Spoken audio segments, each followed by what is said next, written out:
topics for future agendas. Those can be submitted in time. Feel free to contact me anytime.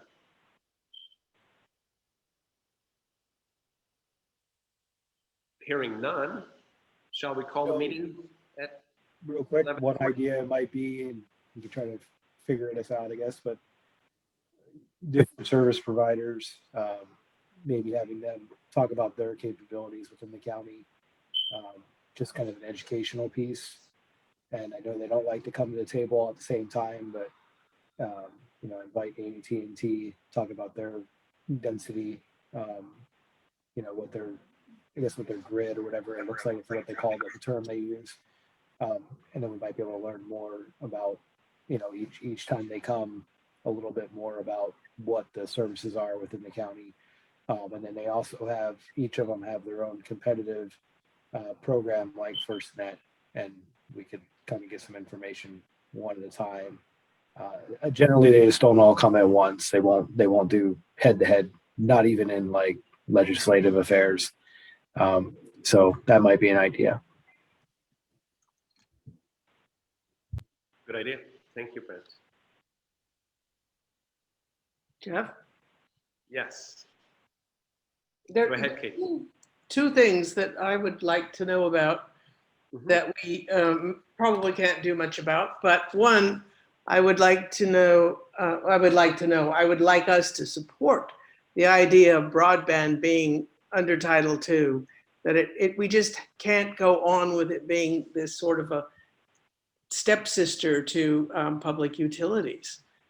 That's my opinion. And I know some people on this group don't believe in that, but I think that it's worth looking into because it's going to go on for a long time and not get better. The other thing is, I would, we've now at home having one of the small providers. The only problem is one of the small providers is they don't have any provision to keep their system going during a power outage. And I don't know if they're all the same. We don't have any choice. So I don't know if there's ones that are better at that than others. I think I'm assuming there must be some kind of an electrical connection, but you know, what would it take to have them be more viable during power outages? So, and I might have missed part of that, but you bring up a really good point. You bring up a really good point, Kate. And so with basically with the CPUC or whatever, when they were putting out the new mandates on PG&E and such, one of the side aspects was legislation that's being developed to require certain hardening of cell towers. But towers have multiple different types of devices on them. You know, whoever owns the tower can put all this stuff. And so how much power draw, you know, are they gonna have generator, battery backup? That's all being worked out. And at one point it got pushed off. Like it basically was like they weren't gonna do this. It was maybe a year ago. They said, okay, we're just gonna let that piece slide. And the emergency managers, through the legal team that we're using for the counties that had these big fires, we said, wait, whoa, hold on a second. That's a huge thing. We want it back on the table. And so that is being pushed. I have not seen, like, are they going to say you have to have 24 hours, 48 hours?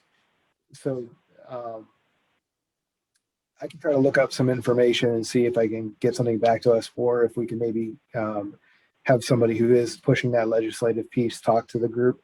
That would be, I think, a good educational thing to put us all on the same page. And then also, I'm a firm believer in that too, Kate. Like every time we have these discussions with the Bay Area and through my profession, I'm asking that question, like, where are we with hardening of cell towers and making some type of uniform standard?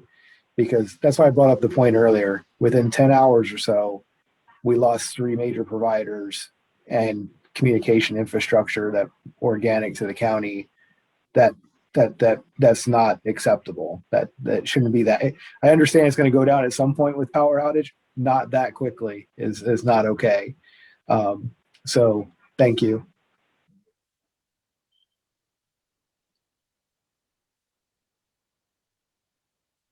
Megan, did you want to say something? Okay. Gotcha. So as an audible, I might try a speed test on our new, our beta. And if I can get this up, here is the beta of the map app. And again, I demoed this, but I'm not sure it'll work on my laptop, but we'll see.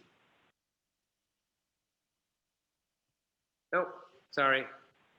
I can go here though and show you that as a result, I mean, here is the map that would be public, and this little dot in the center is my house on Exceed, and it shows that this speed test had 2.8 megabits down and 0.59 megabits up with Viasat. It's actually Exceed, but it comes off as Viasat. So again, that's how the app should work. I quickly lost the. So we've got to get you a better laptop or something before this Board of Supervisor meeting. Yeah, I mean, We've got to figure that out. And also, if you are not going to be sitting in the chamber, right? You're going to be doing it from community. Yeah, I mean, doing it from the community foundation would be better than doing it from home. Right. But there are challenges.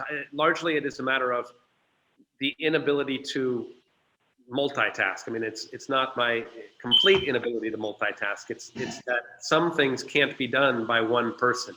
I mean, you can't read the text of the screen while you're screen sharing, and obviously, my random access memory is low.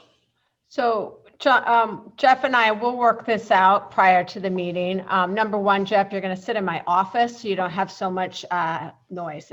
You've got a lot of beeping going on. You've got a high ceiling, and I've learned it's not a great place to do these kinds of presentations. So we'll strategize that. We'll make sure he has appropriate equipment and is well prepared. Thank you.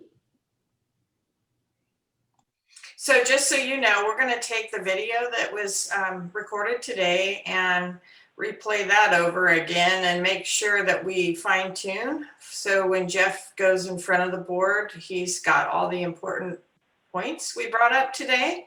And thank you all for allowing us to use you as a test run for this board meeting. And a particular thanks to our supervisors, to the elected staffers that continually come to our meetings. Thank you. Special thanks to Superintendent Hutchins, to former and present members of the Community Foundation Board, and particular recognition to Katie and Jim for your decade plus service to this operation. And it looks like we are at the close of this meeting. Thank you all so much. Thank you. Thank you. You will see videos coming forward. Thanks. Great meeting, Jeff and Kathy. Thank you, Jim. Thanks, everyone. I echo. Thank you, everyone. Jeff, everyone. Kathy's comments. Appreciate all your time. Hey, Jeff, before you, I'll stay, and if you, me, and Kathy just want to talk about Sure. prepping and computers and all of that good stuff.